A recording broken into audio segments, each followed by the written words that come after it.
milih pasangan tuh atau mencintai seorang tuh karena Allah gitu kan, bukan karena misalnya hartanya, kedudukannya gitu kan, tentang apalah gitu ya, semua yang hal dunia gitu, tapi lebih ke soal amal solehnya, keimanannya, terus akhlaknya gitu.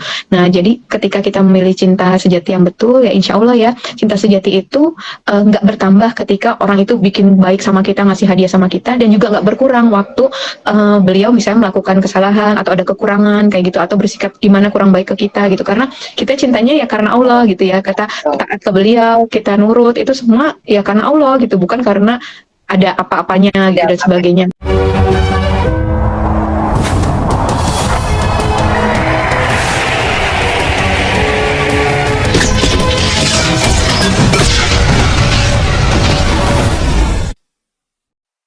Dengar ini ya, katanya Mbak dan suami yang sekarang itu memang berteman gitu, atau ada cerita yang sebetulnya gimana Mbak? Boleh dong diceritakan bagaimana perjalanan menemukan cinta sejatinya. Iya nih, suami ikut nonton nih kayaknya. Oh iya, ya Allah, Masih halo suaminya. Perjalanan menjemput ke kantor. Ya, iya betul. Kami itu sebenarnya udah kenal lama ya, kan sama-sama tugas di DKI ya. Cuma memang beda dinas gitu, beda bidang ya gitu. Nah kemudian pertemuannya itu kami ada komunitas lari gitu ya, Pemprov DKI Jakarta Runners gitu. Nah tapi memang kan namanya kalau lari ya udah gitu aja, kegiatan setelah larinya pun ya udah bubar gitu kan, habis itu nggak ada istilahnya ngobrol masalah pribadi atau apa tuh nggak ada gitu. Terus juga segan gitu ya kan, maksudnya beliau lebih senior gitu, terus habis itu orangnya kayak diem gitu kan, jadi takut-takut juga gitu. Dan nggak tahu juga, awalnya nggak tahu kalau beliau tuh sebenarnya udah duda ya, udah ditinggal almarhumah istri itu 2018 gitu. Nah saya tuh ketemu 2019 ya, terus ya udah cuman tahu ya pastinya beliau dikenal-kenalkan dengan yang lain gitu kan, itu juga tahu gitu. Cuman dan saya sempat tahu juga beliau sebenarnya idealismenya tuh nyari yang yang belum punya anak atau nggak bisa punya anak gitu, supaya kan anak beliau sudah 4 gitu ya, jadi bisa fokus ya ngurus anak-anak gitu. Nah terus juga kalaupun mungkin misalnya punya anak, pastinya yang sudah muslim gitu ya, jadi nggak mempengaruhi anak-anak beliau yang sudah soleha gitu ya gitu. Jadi nggak kepikiran waktu saat itu tuh ya dekat aja gitu, beliau baik ke semua orang juga kayak gitu. Jadi nggak merasa beliau akan modus gitu juga enggak, karena kan tadi ya melihatnya juga nggak masuk kriteria saya gitu kan. Jadi saling menjaga juga ya Mbak ya. Jadi ya bertemannya ya nyaman-nyaman aja gitu, nggak ada kepikiran gimana-gimana. Dan saya sendiri juga gitu kan, karena ada guru-guru juga kadang, ayo harus segerakan kamu agamanya masih separuh katanya gitu kan, harus menyempurnakan sebagian agama lagi dengan menikah gitu kan. Iya, terus ada bos, ada apa tuh ngenalin sama siapa kayak gitu. Kadang juga ada yang datang ke rumah kayak gitu. Dan selama ini sejauh ini tuh biasanya mentok di orang tua sama di anak gitu kan. Kadang anak tuh bilang no stranger in this family. Oh baik, menolak orang baru dalam hidup ya, dalam keluarga. Ada yang ngasih hadiah atau makanan, itu biasanya mami nggak boleh makan, kita nggak ada yang boleh makan, kasih ke mbak aja, kasih ke siapa aja gitu. Jadi kayak nggak boleh gitu ya. Terus ya udah kan, saya pikir juga mungkin ya masih, kemarin kan mantan suami udah meninggal juga, mungkin dia masih butuh waktu untuk itu gitu ya gitu dan sebagainya gitu kan. Walaupun saya sebenarnya udah lama kan untuk bercerainya, untuk pisahnya gitu kan. Terus baru kemarin yang tahun lalu mantan suami meninggal gitu. Jadi ya proses-proses itulah yang mungkin wajar ya gitu. Anak-anak tuh masih sulit terima. Nah ya ini di saat itu juga terakhir itu saya udah lama nggak komunikasi ya. Itu tadi kan karena kadang pertemuannya tuh hanya lagi acara lari kayak gitu-gitu. Nah itu belakangan kan di Desember Januari itu lagi nggak ada gitu kegiatan lari bareng gitu-gitu tuh nggak ada. Jadi komunikasi tuh nggak ada juga gitu. Nah sama beliau ketemuan enggak, ngobrol juga enggak gitu kan, WA juga enggak gitu. Nah sampai akhirnya yaitu suatu saat saya, kalau nggak salah ceritanya lucu nih, waktunya masih panjang ya. Panjang. Iya, Aduh, kalau diceritain nanti dia ketawa nih. Jadi saya tuh lagi ada ketemu orang penulis buku gitu di Citos ya, kalau nggak salah hari Kamis itu. Karena saya ingat betul saya buka dulu di rumah, terus saya izin lagi ke mama, "Ma, aku pergi lagi ya ke Citos, ada yang mau ketemuan," saya bilang gitu. Nah pulang dari Citos tuh sekitar jam 10 malam gitu, terus mama bilang, "Kak, tadi ada yang ngirim asinan 8 bungkus gitu kan." Terus saya pikir, siapa? Saya pikir gitu kan. Terus mama saya nyebutin nama suami saya ini itu ngasih love. Baik. Oh iya tuh suaminya Mbak. Alamat pinjam dulu ya, Bu Dokternya. Kita ngobrol hari ini. Hati-hati nyetir Hati-hati, ya. Anak saya juga tuh lagi dijemput. Nah apa namanya? Iya, terus habis itu mama saya nyebutin dari Abi kali ya. Abi tuh ya ini suami saya sekarang ya, Pak Rizal. Cuman biasa kita panggilnya tuh Abi gitu kan. Beliau emang dipanggil di komunitas juga Bang Abi. Padahal Abi itu saya pikir nama orang, ternyata Abi itu bapak ya. Oh iya. Saya pikir juga tadi. Oh iya. Iya. Saya pikir juga tadi nama beliau ternyata panggilan bapak ya. Ya iya gitu. Terus habis itu masa sih, karena memang sebelumnya sempat hubungan gitu kan, termasuk ya itu terkait mobil apa gitu sama temannya papa, terus sama adik saya juga nanya-nanya renovasi apartemen karena beliau kan arsitek gitu ya. Jadi ada hubungan dengan keluarga tuh ada, tapi ya maksudnya nggak ngira ngarah ke pernikahan gitu. Nah terus Abi kali ya, dulu kan yang pernah ngasih asinan ini Abi. Oh iya, tapi udah lama nggak WA, dia juga nggak WA. Kalau mau ngirim kan biasanya ngabarin kalau memang ngirim ya. Terus ya udah deh, jangan dimakan dulu mah, nanti takut salah, aku bilang gitu. Nah udah jam 2 kalau nggak salah, saya takut lupa, saya WA beliau gitu kan. Assalamualaikum Bang, Awan, apa ada ngirim asinan ya? Kalau iya dalam rangka apa ya? Soal banyak banget, saya bilang gitu. Apa mau dititip kasih ke siapa atau apa? Gak ada yang beri makan, saya bilang gitu kan, gitu, takut salah. Ternyata pikir dijawab paginya lagi, ternyata beliau langsung jawab malam itu gitu ya. Terus dia nggak dalam rangka apa-apa kan, biasanya beliau itu kan Kamis kan malam Jumat, biasanya beliau mikir mau sedekah kemana ya? Kok ingetnya kamu katanya dikirim asinan? Kan kamu suka asinan gitu. Terus sama mama ya kita udah nggak silaturahmi udah lama katanya gitu kan gitu. Jadi oh iya ya udah boleh dimakan ya ini udahan, saya bilang gitu. Ya udah dari situ ngobrol-ngobrol terus beliau sempat bilang oh iya aku lihat saya baru ikut podcast The Sungkar waktu itu. Nah katanya beliau gini, kamu itu ya saya lihat di The Sungkar kamu di jari manis sebelah kanan udah ada cincin, udah nikah ya kata dia, semoga samawa ya. Langsung di poin ya Mbak ya, sambil mengklarifikasi sambil mendoakan. Terus saya bilang saya malah lupa, saya tuh jarang pakai cincin sebenarnya, nggak tahu kenapa kok waktu di Sungkar tuh saya lagi pakai cincin, tapi sebenarnya itu cincin biasa gitu. Nah kebetulan biasanya di kiri, nah ini karena kiri longgar, saya pikir di kanan kan agak gendutan ya jarinya, saya pindahin ke kanan gitu kan, enggak itu cincin biasa. Beliau jawab lagi, alhamdulillah hanya huruf kapital semua gitu. Itu salah satu kode ya Mbak ya. Nggak tahu itu nanti coba beliau kode apa enggak tuh dijawab ya. Gitu. Nah terus habis itu ya udah dari situ beliau ada sempat ngajak ketemuan, tapi saya juga bilang maaf belum bisa, lagi mau nganterin anak-anak gitu ya. Ayo silaturahmi yuk makan gitu. Terus habis itu saya bilang nggak bisa, ini mau nganterin love lagi itu berarti iya ya. Iya betul. Lagi nyetir jadi nggak bisa ngetuk banyak. Ya terus habis itu nggak bisa, lagi mau nganter anak camping gitu kan, baru kembali hari Minggu pada asar gitu. Terus habis itu terus nggak tahu, habis itu nggak lama memang akhirnya jadilah ketemu beliau ke rumah, terus ngajak mama kalau nggak salah, tapi mama udah makan, jadi kami berdua doang yang makan. Terus ya itu di situ di tempat makan itu masih bercanda-canda tuh, masih nanya-nanya lagi deket sama siapa gitu. Saya bahkan nunjukin yang terakhir saya deket, yang ngasih tahu fotonya dan sebagainya tanpa ada mikir gimana terus sampai ya udah gini-gini. Terus beliau juga gini sampai akhirnya beliau tuh kayak mulai serius mukanya dan kayak agak nahan air mata ya, ngeliatnya ke atas gitu. Kayak ngeliat ke atas gitu kan, laki kan kalau mungkin nggak mau kelihatan nangis gitu ya. Terus mulai serius dia bilang, aku tuh kan udah kenal sosok seperti kamu gitu ya, tapi kenapa ya aku kok malah deketnya gitu ya, malah sama dengan orang-orang yang standarnya beda gitu ya sama kamu gitu. Kenapa aku nggak sama kamu aja ya, kata dia gitu. Terus aku bilang, aku masih makan tuh, sambil makan aku masih bilang sama kamu, tapi belum ada tanggalnya kan, saya bilang gitu. Kalau sama yang saya lagi ta'aruf ini sudah ada plan A, plan B, saya bilang gitu. Terus habis itu Saya pikir kan cuma asal ngomong gitu aja. Ternyata mungkin beliau tergugah gitu ya. Terus saya bilang, ya udah sebelum Ramadan aja. Beliau lanjutin bilang gitu. Oh nggak bisa, saya itu dibuatin paket umroh. Saya bilang 12 Maret sampai 21 sampai sebelum Ramadan. Saya bilang gitu. Saya pikir makin nggak mungkin lagi kan. Kayak waktunya tuh masih kurang dari sebulan kan. Gitu. Terus habis itu dia bilang lagi, oh ya udah berarti tanggalnya tinggal tanggal 3 sama 10 ya, hari Jumatnya. Saya di situ langsung berhenti makan. Wah, ini kok serius ya nyebut tanggal gitu kan. Baru Terus jadi seriusnya ya Mbak. Iya, terus saya udah nggak ngelanjutin makan lagi, saya baru nengok beliau gitu ya, baru ngeliat gitu kan, ini serius ya, aku bilang gitu. Iya, kata dia gitu kan, nanti aku besok itu ya cari masjid, kata dia gitu. Waduh, itu baru terasa deg-degannya kan Mbak? Iya, aku bilang, iya kan aku istiqoroh dulu, aku bilang gitu, terus habis itu belum bilang mama lagi gitu kan, gitu, belum bilang anak-anak, aku bilang gitu.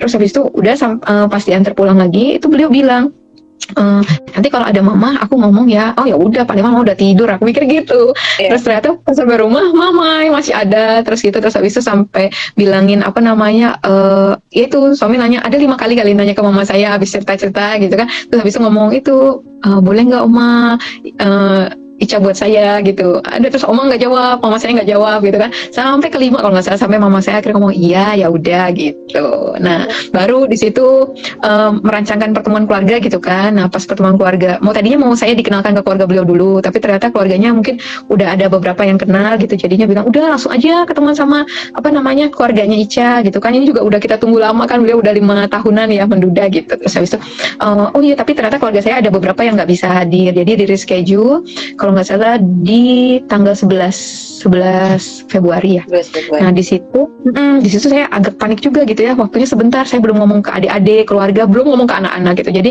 11 tuh hari Sabtu, hari Kamis sebelumnya itu saya ketemu sama adik-adik gitu kan, sama adik-adik sama mama gitu kan. Terus mereka ya nanya-nanya cepet banget gitu kan. Iya soalnya kalau dalam Islam, kalau kemarin kan temenan aja jadi nggak mikir harus cepet-cepet gini, tapi kalau sekarang udah ada yang berniat ngelamar gitu, kita nggak ada pacaran langsung harus cepet-cepet nikah, saya bilang. Terus abis itu apa namanya, emang udah kenal, emang tahu kalau dia marah kayak gimana, kayak gitu-gitu, soalnya nanti nggak mau kejadian yang kemarin lagi gitu. Terus masuk ya itu sempat, alhamdulillah di situ juga mereka sempat menyebutkan gitu ya, kalau arahnya nanti kalau misalnya anak-anak ikut saya Islam gitu, mereka insya Allah legowo ya untuk menerima itu gitu kan. Di situ saya udah alhamdulillah banget, menurut saya itu udah kemudahan dari Allah gitu, karena saya pikirnya tadi ini bakalan mentok di situ gitu kan, ternyata Allah mudahkan gitu kan. Udah terus PR lagi, waduh besok hari Jumat nih, wah besok udah ketemuan keluarga, anak belum tahu gimana nih gitu kan. Sementara anak tuh ya bisa dibilang 75% sampai 90% lah gitu ya menentukan keputusan gitu ya. Gitu. Kalau dari sisi yang suami sih mungkin karena anak-anaknya udah sering dikenalkan dengan bunda ini, umi ini gitu ya, jadi mungkin lebih bisa nerima gitu, lebih mudah nerimanya gitu kan ya. Pokoknya apa yang Abi happy, mereka happy gitu. Nah sebaliknya anak saya kan agak susah gitu ya, yang dengan tadi prinsipnya mereka no stranger in this family gitu. Saya udah akhirnya pada Isya saya kumpulkan mereka, terus saya bilang, nah ada yang propose mami, saya bilang gitu, dia pengen make me happy, make you happy, sederhana gitu kan bahasain anak-anak gitu. Terus boleh nggak, saya bilang siapa mami, dia bilang gitu. Terus habis itu aku sebut Abi gitu. Nah, kayak kami tuh sempat beberapa kali sebelumnya itu ada di tempat, misal tempat berenang, tempat main anak-anak yang pernah ketemuan gitu. Jadinya mereka masih ingat nama-nama anaknya, suami gitu. Gitu ya. Gitu. Jadi ternyata itu udah Allah rancang mungkin ya untuk bawa. Jadi dianggapnya terus mereka langsung gini, langsung mau have 7 siblings kata dia gitu, mau punya 7 saudara gitu. Kok kamu ingat gitu? Kok kamu ingat? Anaknya ada 4, terus bisa nyebutin nama-namanya gitu. Kok oh gitu, saya bilang gitu. Terus kan kata kamu no stranger in this family, kok kamu happy, saya bilang gitu. Terus katanya, mami, he's not stranger, he's your friend, katanya gitu kan. Dia kan bukan stranger, dia kan teman kamu. Iya, betul-betul. Terus saya gak ngira banget itu yang saya pikir, waduh nih bakalan gitu kan. Gimana? Nah itu yang kemudahan kedua ya dari Allah, menurut saya itu yang sangat nggak mungkin gitu ya. Saya pikir juga gitu. Akan ada kesulitan-kesulitan, ternyata Masya Allah mudahkan sekali Mbak ternyata. Betul, sampai besok Sabtunya ketemu keluarga beliau yang untuk pertama kalinya juga, itu kayak orang cuman karena lama nggak ketemu aja gitu, sama mama langsung cair gitu kan. Beliau udah nggak ada orang tuanya, jadi mama saya itu jadi kayak mamanya mereka gitu, mamanya bareng-bareng gitu. Jadi itu mama saya yang biasanya, apa kan kalau di restoran suka ada apa lagu yang ada yang ulang tahun gitu ya, hari ini Oh, iya, gitu. Si mama tuh langsung joget-joget gitu ya, yang nggak pernah selama ini kan kumpul keluarga dimanapun, di restoran manapun ada yang nyanyi apa ulang tahun itu mama nggak ikut joget ya. Ini Itu baru ya. tiba-tiba dia goyang-goyang gitu, yang maksudnya ya paling nggak kita ngelihatnya, kok mama se-happy itu ya, Melihat euforia kebahagiaannya sebebas ya, itu, Mbak. betul dia nggak jadi Iya. itu gitu kan. Jadi di situ udah alhamdulillah banget, terus ya semuanya dibantu sama teman-teman di kantor gitu ya, semua persiapan yang kurang dari sebulan itu semua gitu kan. Terus ya udah nggak pakai resepsi, kita cuma akad, itu pun di masjid gitu ya kan. Terus mau hari Jumat gitu supaya buat syiar juga gitu kan. Betul. Iya, suami udah sampai di kantor nih, udah nyampe. Iya. Jemput. Wah, aku panggilnya apa nih? Suaminya ibu dokter, aku ingin sebentar ya ibu dokternya. Berarti aku lanjut sedikit ya, Mbak. Berarti iya, berarti apa namanya, ini kan untuk meyakinkan, berarti salah satu pada akhirnya Mbak memutuskan untuk ya udah deh Bismillah nikah dengan beliau, itu adalah salah satunya karena restu anak, atau ada hal lain sebagai perempuan, karena kan ya apa ya, tidak bisa dipungkiri ya Mbak ya, sudah melewati kehidupan yang cukup sulit gitu kan pasti juga nggak mudah ya untuk menentukan atau langsung memilih oke, menikah dengan ini gitu. Nah, apa sih ada satu atau hal lain yang membuat Mbak akhirnya oke deh Bismillah gitu?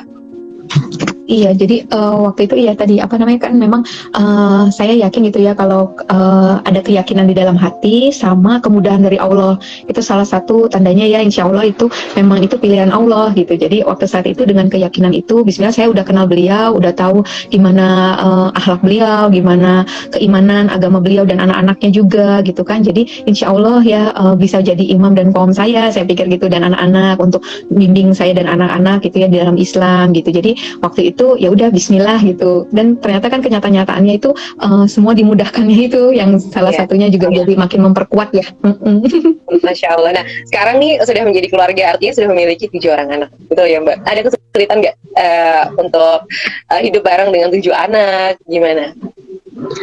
Ya alhamdulillah gitu ya. Ya tadi banyak banget kemudahan dari Allah. Pertama kali kami honeymoon juga apa namanya sempat bawa anak-anak dulu ke Jogja ya, sebelum yang berangkat umroh itu gitu. Di situ udah anak-anak bisa akur gitu ya, nggak ada yang berantem, nggak ada yang sakit, nggak ada yang nangis, nggak ada yang rebutan gitu, udah alhamdulillah gitu kan. Terus ya tadi alhamdulillah anak sambung saya tuh manis-manis semuanya ya, maksudnya baik-baik semuanya. Jadi ya paling ya adaptasi penyesuaian pasti ada ya gitu, tapi alhamdulillahnya sejauh ini tuh kondusif lah gitu paling ya berusaha deket ya, pasti kan kita tetap orang luar tadi ya, orang lain gitu, berusaha aja masih belajar menyelami ini sukanya apa. Kadang pesen makanan GoFood gitu masih suka salah-salah, oh sukanya ini, yang kecil kirain nggak suka pedas ternyata suka pedas gitu baru nyoba. Tapi memang dalam hidup kan kita akan selalu terus beradaptasi ya Mbak.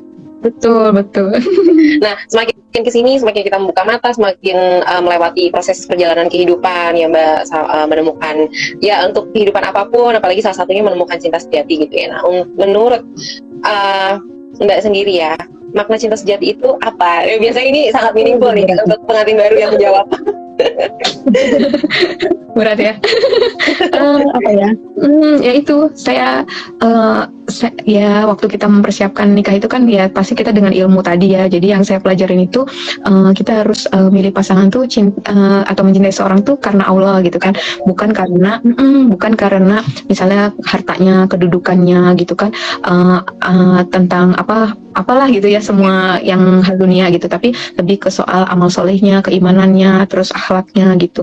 Nah jadi ketika kita memilih cinta sejati yang betul ya, insya Allah ya cinta sejati itu nggak bertambah ketika orang itu bikin baik sama kita, ngasih hadiah sama kita, dan juga nggak berkurang waktu beliau misalnya melakukan kesalahan atau ada kekurangan kayak gitu, atau bersikap gimana kurang baik ke kita gitu, karena kita cintanya ya karena Allah gitu ya, kata taat ke beliau, kita nurut, itu semua ya karena Allah gitu, bukan karena ada apa-apanya gitu dan sebagainya. Itu yang aku rasa sih, itu cinta yang karena emang ngelihat keimanannya, kesolehannya, ke akhlaknya gitu. Dan biasanya sih gitu, saya tuh suka deg-degan, makanya sering mengujinya itu ada katanya ketika kita misalnya waktu niatnya itu karena harta misalnya, nanti setelah menikah kita justru diuji dengan harta. Kalau kita karena kedudukan, kita akan diuji karena kedudukan. Kalau kita karena ketampanan gitu ya, kecantikan, nanti ada aja kejadian yang mungkin malah mengambil ketampanan, kecantikannya itu gitu misalnya gitu kan.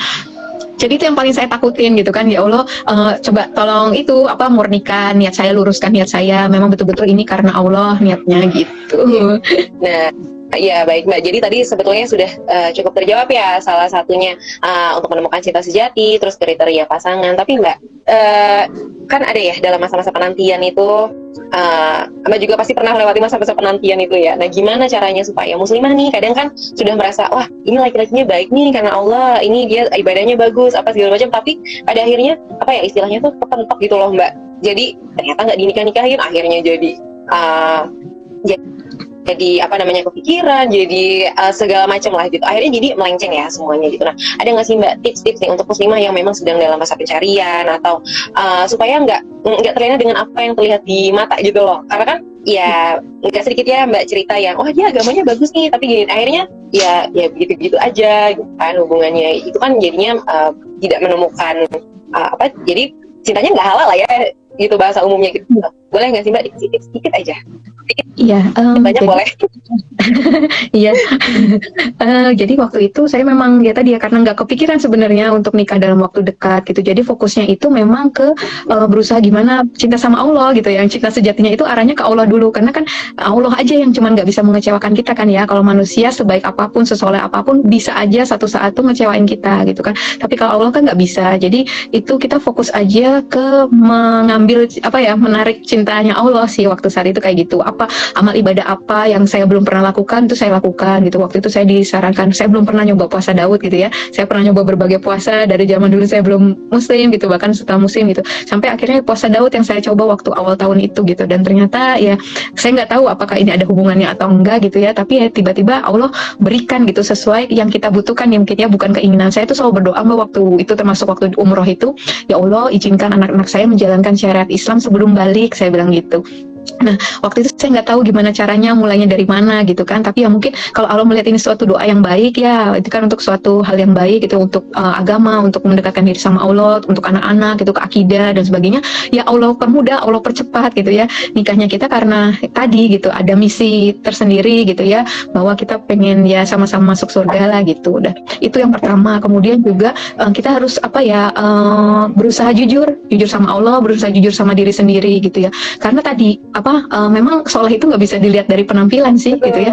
Ya dan itu yang lebih susah juga, lebih susahnya gini kalau kita bandingin soleh nggak soleh, ya soleh nggak soleh gampang ya langsung kita bisa singkirkan. Tapi kalau sesama soleh gimana nyortirnya nih gitu kan. Tapi yakin deh kalau kita memperbaiki diri terus memantaskan diri sama Allah dengan jujur, insya Allah kita akan dipertemukan dengan yang juga sama-sama jujur gitu. Tapi kalau sama-sama kita fake, nanti ya kita akan ketemu yang fake juga gitu. Kalau yang saya alamin sih kayak gitu ya ketika saya belum bener-bener banget gitu ya bisa aja ketemu yang kayaknya soleh gitu. Tapi ya ketika kita berusaha jujur tadi di hadapan Allah terutama ya gitu malah nggak peduli apa kata manusia gitu ya, dinilai apa sama manusia, karena di situ juga jadi tolak ukur bener-bener kita hijrahnya karena Allah atau karena manusia gitu ya. Kalau karena manusia itu biasanya itu kalau dipuji kita langsung besar kepala, kalau kita diapain gitu ya, dikoreksi, dikritik kita langsung down banget misalnya. Berarti itu kita masih mengharapkan penghargaan dari manusia gitu, termasuk ya soal jodoh ini sih gitu. Insya Allah sih waktu kita seperti itu ya fokusnya ke Allah dulu, kita jujur sama Allah, nanti Allah tahu kok waktu terbaiknya gitu ya, yang bahkan kita kira masih lama gitu ternyata Allah bisa percepat kok gitu. Kalau Allah terlambat kita maunya cepat, itu juga nggak bisa salah juga gitu. Iya, baik. Ya tadi sudah ada sedikit tips dari Bu Dokter, Masya Allah sekali. Tapi ini aku mau ada satu pertanyaan terakhir Bu Dokter. Ya, jadi tadi kan sempat dibilang ya, kalau kita akan dipertemukan dengan seseorang yang memang kita butuhkan, bukan yang kita inginkan gitu ya. Nah, ada nggak tips dari Ibu Dokter yang gimana cara mengikhlaskan? Karena kan namanya manusia ya, maunya yang gini, tapi Allah kasihnya yang kayak gini gitu. Itu kan kadang berat untuk menerima. Nah, gimana sih cara ikhlas menerima takdir Allah? Iya, saya selalu prinsipnya itu husnuzonillah ya, prasangka baik sama Allah gitu. Allah nggak mungkin ngasih yang buruk buat kita kalau kita memang hamba kesayangannya gitu ya, gitu kan nggak mungkin gitu. Kita aja sama anak yang kita nggak sempurna ya, manusia nggak sempurna aja nggak mungkin ngasih yang buruk buat anak kita gitu kan.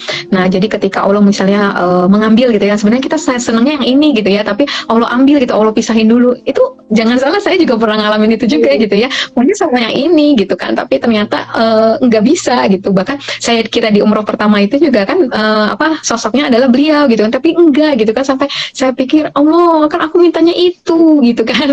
Sempat down juga ya Mbak.